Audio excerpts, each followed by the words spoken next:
Welcome. In this lecture, we're going to talk about the direct substitution property for limits of polynomials and rational functions, which is really kind of a generalization of what we did last time. So let's start by kind of talking about what we did last time. So last time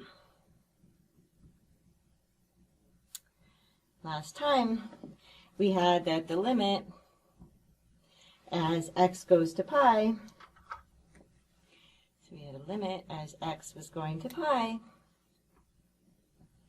of, and then we had, right, and I'm going to kind of write it like this to make it clear what's going on. So we had x cubed plus 4x, oops, that should be, sorry, 4x squared, and then we had minus 3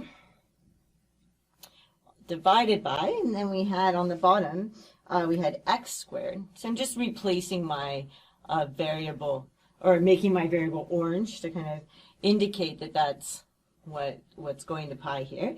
So we have x squared plus 5, right? And then what we actually got out through all of like the limit laws, in the end, we could have just substituted pi into there. Okay, so I'm just going to kind of write the same thing with the parentheses everywhere. So we have, right, this cubed plus 4, and then we have parentheses because there's an x, and then squared minus 3, and then we're going to divide this by, and then we have, so this squared plus 5.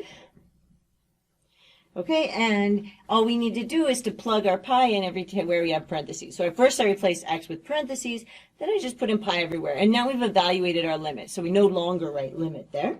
Okay, it's good to know when you no longer need to write that there, like when you're done. Okay, so in other words, what happened here, so i.e.,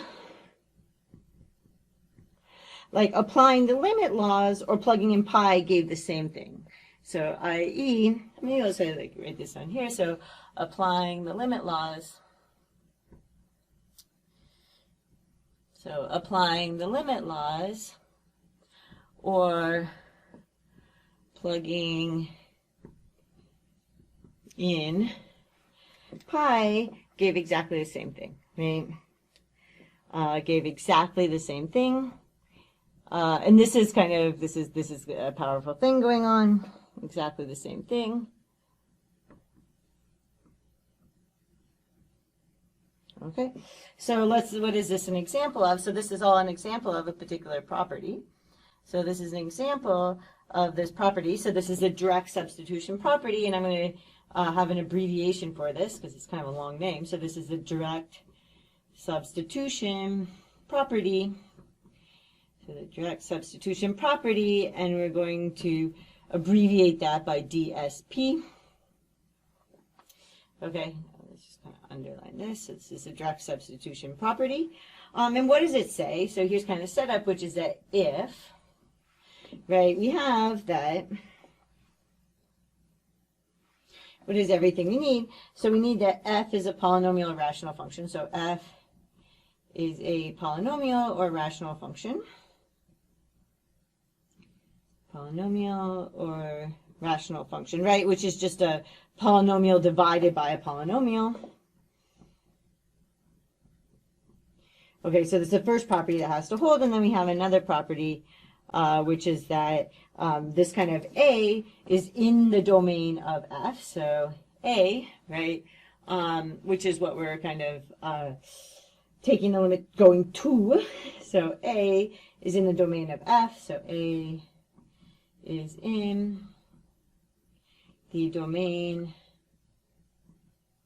of this function f. Okay, so when these two things are satisfied, then we have, so once the two things are satisfied, then we know that we have the limit as x approaches a of f of x. Make this orange here so you can see this x matches up with that x, that this is actually going to equal, we're just going to stick a in for x, okay, like we did in the other circumstance. Okay, so this is the property. and make a few comments on it.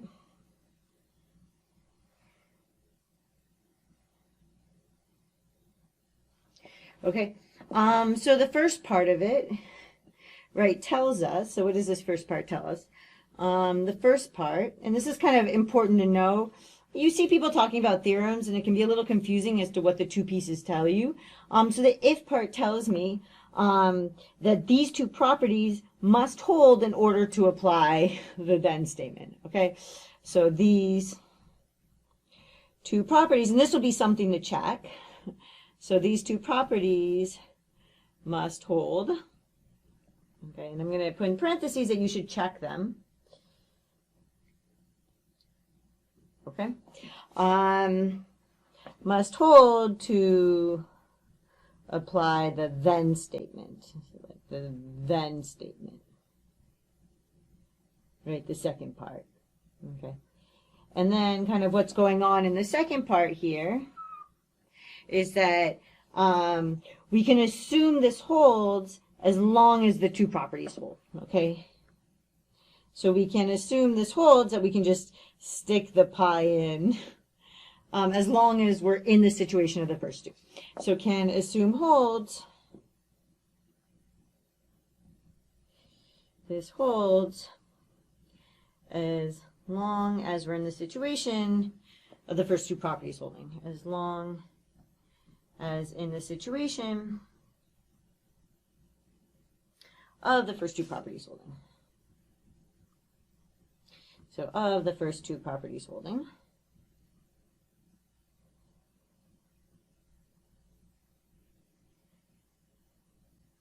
Okay, so this is when we have an if-then. The first part, you check that it's satisfied, and then you can apply the second part. But let's also just kind of stick this in other words. So how do we write this in other words? So in other words, we can just plug a into such functions as we did with pi. Okay, so we can, and it's like a lot of symbols, so it's good to kind of always parse that. So we can plug a into the functions, like right for x, so it can plug a into, oops, that should be red.